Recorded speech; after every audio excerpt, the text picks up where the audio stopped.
ఎవరికో మనం ఇష్టం లేదు అని మనం భయపడి బ్రతకాల్సిన పని లేదు. దేవుడి ప్రతి పనిలో నీకు దురదృష్టం ఇచ్చినా ఏదో ఓ రోజు ఆ దురదృష్టంలో కూడా అదృష్టం ఉంటుందేమో. అక్కున చేర్చుకొని ఓదార్చకపోయినా పర్వాలేదు, కానీ అవతల వారి నిస్సహాయత చూసి హేళన చెయ్యొద్దు. అన్నీ మర్చిపోయి బ్రతుకుతాం అనుకున్నా కానీ కన్నీళ్లు మాత్రం నా కళ్ళు మరవడం లేదు. ఎంతో ఆనందాన్ని నింపాల్సిన హృదయం ఎప్పుడూ విషాదంలో కూడుకొని పోయిన చీకటిలా మారింది.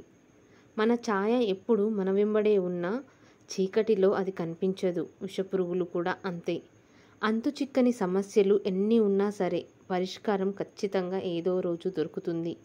నిన్ను వదిలేసిన వారే నీ జీవితాన్ని చూసి కుళ్ళుకునేలా నువ్వు బ్రతకాలి. ఎప్పుడూ సమస్యలుంటాయి, కానీ జీవితమే సమస్య కాకూడదు.